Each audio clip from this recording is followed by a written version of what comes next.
Whether this is your church's first vacation Bible school or you've been doing this for a long time, you still want to get kids to come. So how do you do that? That's what we're going to talk about today when we talk about VBS marketing made easy.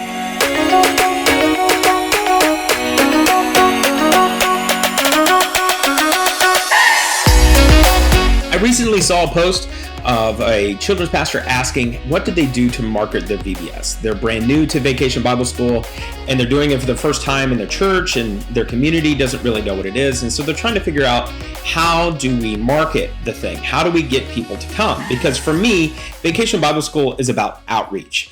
It's a great discipleship tool, but it's also about trying to get as many kids as possible to come to your event. Now, I've been doing Vacation Bible School for as long as I can remember. I did it when I was a kid, and then when I was old enough to volunteer, I began to volunteer. And then I have actually been the director for as long as I've been a kids pastor, which is about 13 years. So this is about my 13th VBS that I've done. So I've tried a lot of different things, and things have changed because of technology, but here are really 7 things that I do to help market my VBS. The first thing is that you need to build a contact list. Now, this list doesn't have to be anything fancy or anything real complicated to get a hold of. Your church probably already has one if you're checking in your kids. In most churches, I know they have a digital check-in process. And so whatever you use for your church management system, whether it be Planning Center or Fellowship One or Church Community Builder or any one of those things, there should be a record of all of the kids' information, and not just their names and birthdays, which is vital. You need those, but you also need to know their email address and their phone number and of the parents. So what this is that even if it's your first VBS, you can take this contact list and you can email them and you can call them and say, hey, this is coming. Then the other thing that I do is that I take that list and I add to it. So I've just moved to a new church about 3 years ago. This is my 3rd VBS I've done there. And when I first came in, there wasn't really an existing Vacation Bible School list. Even though they had done it, the previous children's pastor, he just didn't leave one for me, which is fine. And so what I did is every Vacation Bible School that I've done since is that I've taken the kids who came just to Vacation Bible School and I added them also to my contact list, to my event contact list. This is not the contact list that I use to email out every week, but this is the list that when I'm doing big events, that I reach out to them. So you want to build that contact list, because if you don't have that, you really can't do anything else to market. There's a few things, but not a lot. The next thing you should do is number 2 is you need to build a website and edit the graphics. So what I start doing is when I buy my VBS starter kit in January, and I've downloaded all the stuff and put everything together, by February and really into March, I'm already going through and I'm starting to put together my website. Now, I do have web editing experience, and so it's easy for me to do that, but you should have someone at your church that knows how to do website, whether they work for the church or some volunteer. There's lots of people out there that know how to build a website. And for me, I don't actually build like a full website. All I really do is I build a page. I build a landing page for them to go. And if you want to see that, you can go to churchofhope.com/VBS to see an example of what I'm currently doing. Now, with these web pages that you build, you need to have the information, but you don't want like giant blocks of text because nobody's going to read it.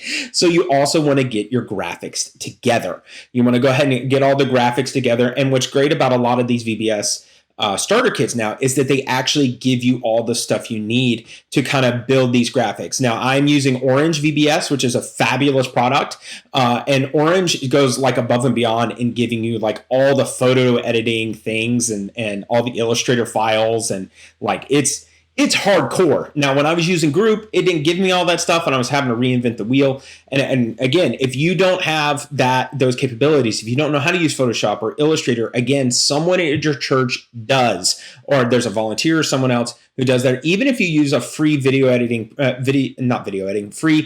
photo editing process like Canva, you can still bring in file formats like PNGs or JPEGs, and you can put those in there, and you can start building what you want your graphic to look like, or just use the one that's canned in there. Now, when I build those graphics, and I build the website, one thing that I try to do is I try to use pictures of my kids and pictures of my people. So this is not within the scope of the video that we're talking about. But what I do have is I have a photo release when everyone signs up so that I can use those kids' pictures in there. It's a great marketing tool because it shows, hey, here's what it is. So that's what you want to do is you want to build that website. Now, when I launch that website is I'm going to launch it on Easter, because what happens is you're going to have more people come to your church on Easter than probably any other Sunday throughout the year. So you want to talk to them about your biggest events you have coming up. And most likely what that's going to be for you is Vacation Bible School and maybe one or two other things that you also have coming. So you want to go ahead and have all that together, your graphics and all of your cards and all your website. You want to have all that ready to go so that when Easter comes, you are launching and you are talking and advertising Vacation Bible School. Because while the parents may not think about it, like this year's Easter was April 4th, parents are not really thinking about Easter, but thinking about summer, but they will be. And you've already gotten it out there and you're already talking to them about it. A little something else about building a landing page before I move on is that you can also use use a software product called Group VBS Pro. It's from Group VBS. They make it generic, so it doesn't matter what Vacation Bible School you're using. You can build your own custom website, and it's super easy. Like, it's stupid easy of how to do that. And I still use them for my registration, even though I'm not using Group, and they are totally okay with that. And I'm happy for it. So the next thing we do is first, we're after building this contact list, we have the website and the graphics. The idea is like, okay, who are we going to contact to? Who are we going to contact? Then the second thing is, okay, what are we going to tell them? That was what we did with the website and graphics. Now the third step is now we're going to actually tell them. So we told them on Easter, but that was the only people who came there on Sunday. So now what we're going to do is we're going to send them an email. I use that contact list, and that's why I collect their email addresses. And so I create a well-formatted email. I use MailChimp for that. I have used Constant Contact to do that, but I like MailChimp more. To send out an email. And this is really where that contact list kicks in. And that email, it just tells them, hey, when, where, cast a little vision of what we want to accomplish, and just lets them know that, hey, Vacation Bible School is coming. So I send that out to my event list and also everyone that's getting my weekly emails as well. Just like, hey, Vacation Bible School is coming. Now, here's the cool thing is that when these emails, a couple years ago, I was trying to get people to sign up for VBS, and I launched it on Easter. I had the website, I did all this stuff, but I hadn't sent the email out yet. I was waiting until it got closer to summer, and I probably had like maybe 10. And I had a conversation with my preschool director who has 4 kids, and like none of them had been signed up yet. And she was like, yeah, I'm just waiting for you to send the email. And I was like, oh, maybe I should do that. And so I sent out the email, and I kid you not, I had over 100 registrations within the day, not the week, the day I sent the email, 100 registrations. Okay. If your people are looking for that email and you see what's in there, it's your contact list is your greatest asset. You need to use it when you're marketing. The next thing we do is after the email is that I send out a postcard. Now, this may be 1 postcard, this may be 2 postcards, however much your budget is, or how much time you want to send out postage. Typically, what I do personally is I send out a postcard usually 2 to 3 weeks before the Vacation Bible School is actually to happen. I think of this like a save the date card. Like, hey, here's what it is, because you don't have everyone's email address, just like you don't have everyone's physical address, but you can still kind of gather everybody's information in there. So I take a postcard. Again, I've already created the graphics, so now I'm just shifting them to use for a cool little postcard. Make sure I have that website call to action on there. We want you to register at this site. And so I send them in there. And actually a cool tip here is that you can actually add a QR code so they can just scan it with their phone and it takes them right there. It's pretty awesome. So, you can send them a postcard. Now, one of the things that I do, if you don't want to do all like the postage and writing in all the names and all that stuff, you don't have to do that. You can send those off to a print shop, and a print shop will do it for you. I just discovered that my local print shop will actually address and mail out all of the postcards. All I got to do is send them the contact list, and tell them and the graphics, and then boom, they're just done, which is fabulous. But if you don't have a local print shop that can do that, there's other companies that will do that for you. Print Place I've used in the past, and they're a phenomenal company. They do it for a really great price for all of your printing needs, not just postcards. And they will also have, it's called direct mailing. They have direct mailing services where you can send out your postcards with that. It does cost an additional fee to pay for them to put the stamps on and send it out. But if you give them your nonprofit status, usually the price comes down a little bit. Now, the other thing is that when you send out this postcard, and especially if you're using a print shop, make sure you don't wait until the day it needs to go out, because there's turnaround time for them printing it and for them to actually get it into the mail. And you don't want that postcard to hit after your event. I'm going to be honest with you. It happened to me one year. It's a waste of church funds. Don't do it. It's embarrassing. So just don't do it. Give yourself some time. So probably my VBS is in June 21st. So I'm probably going to send out my postcard the beginning of June. The next thing you want to do, and this is going to cost some money, is you want to run Facebook and or Google ads. So your people are on the internet. They are on social media. They are on Google. And when they're looking, if a person doesn't come to your church and they are looking for a vacation Bible school, they are going to either A, ask their friends on Facebook, or B, they're going to search Google, or both, or some kind of weird combination of something else in there. Okay. But you need to be there. You need to have a presence there. And the way you can do that is with ads. Now, typically I budget about $500 to do this per year, but I've gotten away with as little as $100 when the budget was tight. Again, this is a technical thing that you need to know how to do, but it's really easy to learn. If you're not sure, all you really need to do is just create a post on Facebook, which you should already know how to do, and then click boost post, and then you can put some money behind it and go out there. And there is some value in boosting a post that's already been out there that's got some interaction, and it'll get more. It's still having that conversation. You can also create a Facebook event and boost that event. Those two options are always easy for you. Google Ads is a little bit more complicated. They're making it simpler, and they have ad specialists that will actually call you and talk you through. It does cost a little bit more. It's a little bit more complicated.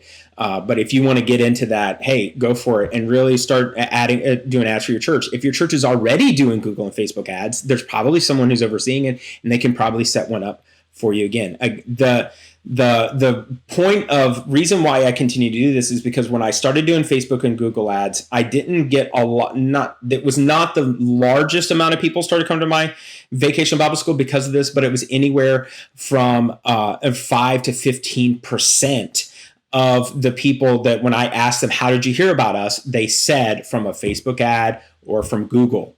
Okay. Well, let's average 5 to 15%. That's significant. You want to get people in there. Number 6 is challenge kids to invite their friends. I just said that Facebook and Google ads brings in 5 to 15%. You know what brings in the most? Friends and family.